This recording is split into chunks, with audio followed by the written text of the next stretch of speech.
on va faire une présentation So Skype. we'll En fait, have a c'est Skype une presentation. It's an interview. Oh, there they are. Hi. Okay, so let me present you. So I'll present to you Mr. Pomache Noel Bentley. He's managing partner and CEO of AdvanceU First Consultant, with 20 plus years of experience in education and fundraising, serving in various roles in university, college, and nonprofit environments, including executive level positions. Pomache is currently an adjunct faculty member at the New York Institute of Technology, Vancouver campus, teaching seminars in philanthropy and community investment strategy for the MBA program. Known for delivering results through a blend of redefining practice and theory, Pomache has been recognized as one of Calgary's top 40 under 40 business leaders and is a sought-after consultant and speaker. And also, Scott Blythe is senior partner at AdvanceU First Consultants. He is a talented stakeholder engagement and fundraising professional with almost 15 years of experience in post-secondary education, nonprofit business development, and governance. Scott's keen ability to identify and establish shared goals within diverse working groups helps individuals and organizations establish benchmarks to better realize the full potential of their business objectives through tailor-made engagement and fundraising strategies that ensures the right people and right partners at the table. So where are you at actually? Are you in Vancouver? We are. We're here at the New York Institute of Technology's Vancouver campus. Okay. So now that we can hear you, I'm going to ask you to tell us a little bit about yourself, about your background and your company, please. Sure. I'll start. I joined the firm in 2015, and one of the things that attracted me to working with not-for-profits was the ability to help organizations transform their future. For me, the opportunity to give people tools and assets within their toolkits to better their position in their community provided me with an opportunity that I just couldn't step away from. I typically come in over my 15 years with a background in working with different stakeholders to ensure that we're understanding all of the different perspectives at the table. And one of the reasons why I wanted to stay with AdvanceU and what attracted me to it was the ability to help other organizations do that as well. Okay. Hi, I'm Pomache, and you heard our bios, but essentially what AdvanceU First Consultants focuses on is helping the nonprofit sector make wise use of their resources, raise money, and market themselves. And on the corporate side, such as veterinary clinics, we help them to examine how they connect with the community, and we call that community investment. I really admire the work that all of you do and how important vets are to our society. Growing up on a ranch and being a pet owner, you literally save lives, so thank you. I can see a little bit of in the eyes of people here in this in the room here. You can't see it, but there's this question mark to it. Can you give us specifics or examples of exactly what you're doing? Sure. So, community investment. When we say that, essentially, it would be requests that you receive at your clinic or practice for a donation or sponsorship or volunteering of time from someone in your community. Most companies, about 50%, would create a community investment strategy. Essentially, it's a set of guidelines that helps you make decisions when you're asked for that investment. And 50% of those companies who do have a strategy in place often don't create the strategy so it adds business value.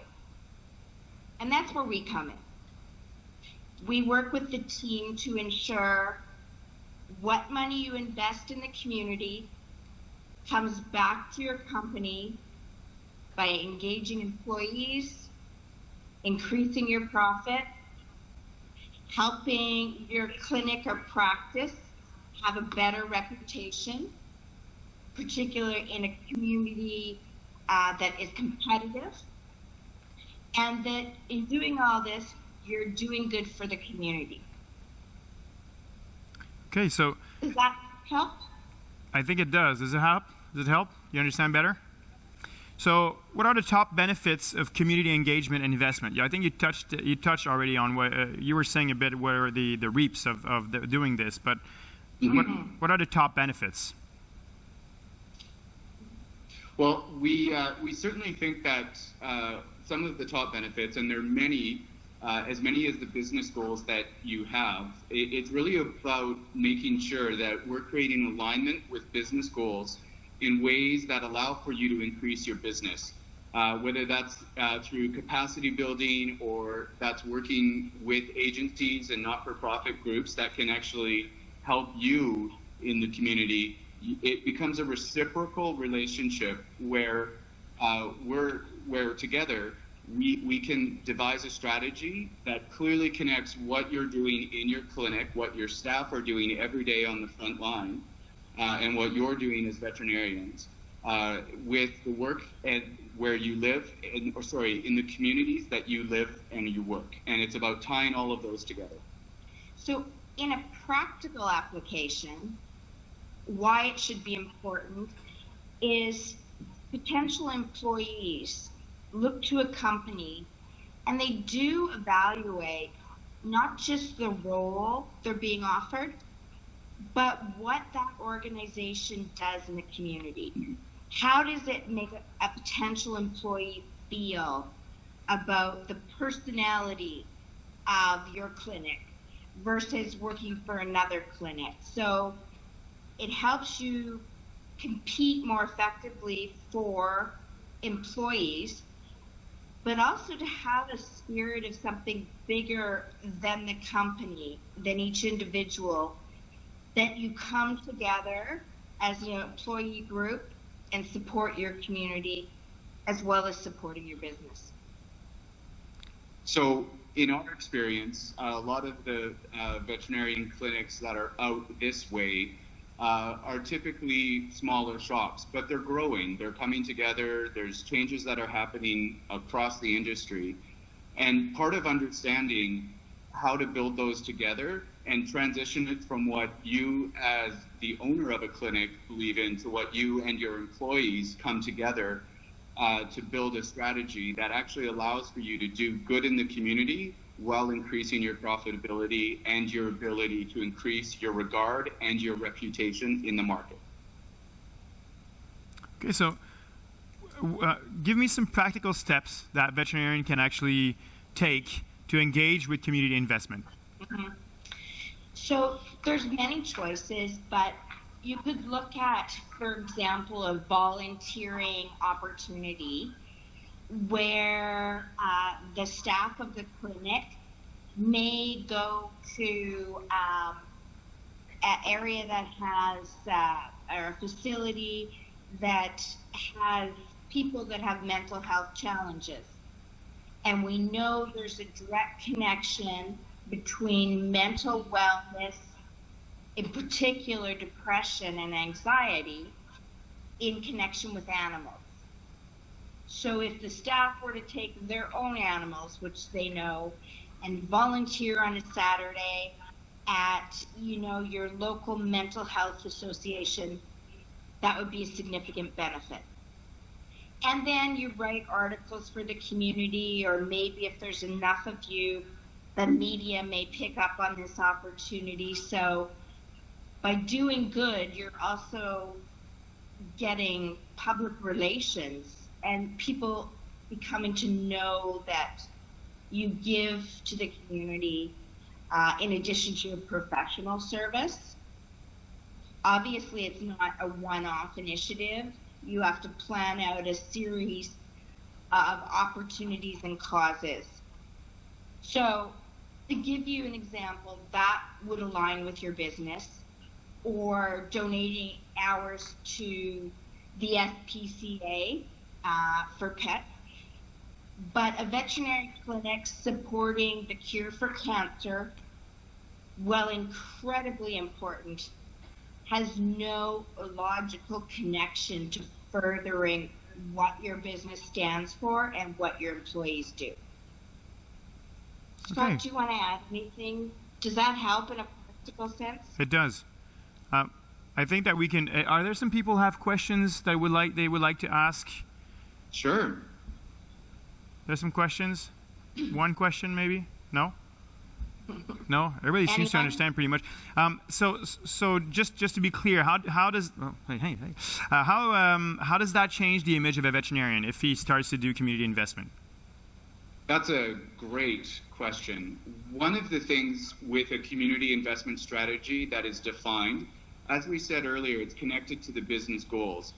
When you understand what it is that you're trying to accomplish as a business, and you have a strategy and you're supporting community organizations and events that allow for you to tell your story, it really increases your ability to reach the communities that you want. And just as an example, we'll talk about Sears. Everybody is familiar with Sears in Canada. What they did was they actually devised a strategy where they did an advertising spend where it increased their sales by 6%. That was their goal. What they did as part of that spend was they talked about a donation that they did on a syndicated talk show, and they projected that it would be $13 million in additional sales because of the exposure of that donation on that talk show.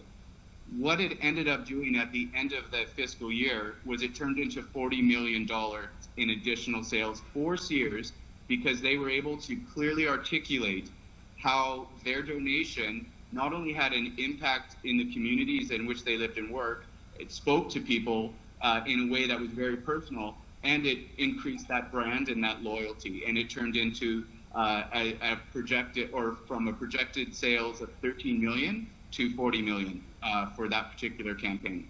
So that's a really significant example of a company that's been doing this for 25 years. But the premise is the same.